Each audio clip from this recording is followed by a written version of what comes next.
guys, ngayon nire-review po natin yung top box 3 months use, kung ano yung nangyari. So ipapakita ko sa inyo. Ito po yung top box ko. Tinanggalan ko po ng kanyang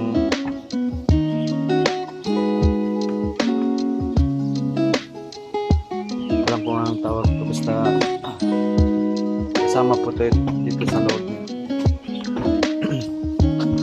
I-review ko yung top box na RXR na 3 months use. So ito po yung nangyari. Nabiyak po yan siya. Nilagyan ko po ng Debcon yung crack dito hanggang punta dito. So nangyari sa top box ko sa katagalan, nabiyak, nag-crack po yung dito una yung nag-cracks. So sa likod niya papunta dito, tapos hanggang dun sa loob. So nilagyan ko ng Debcon back to back. So before po kayo bibili ng top box, advice ko lang lagyan nyo dito ng foam.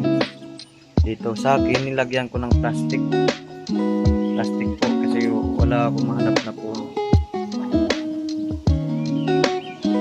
So ngayon obserbahan ko muna itong top box na to, kung natagal ba itong Debcon na to. So matibay naman siya, hard plastic na RXR. Magde-deliver po ako isang Maxi Rider. Maganda naman yung pagka-quality ng RXR na hard plastic. Ang problema lang dun sa plate na lagayan niya, nag-impact kasi dun sa likod. Kaya kung mahalog yung motor, unti-unti siya nabibiyak po.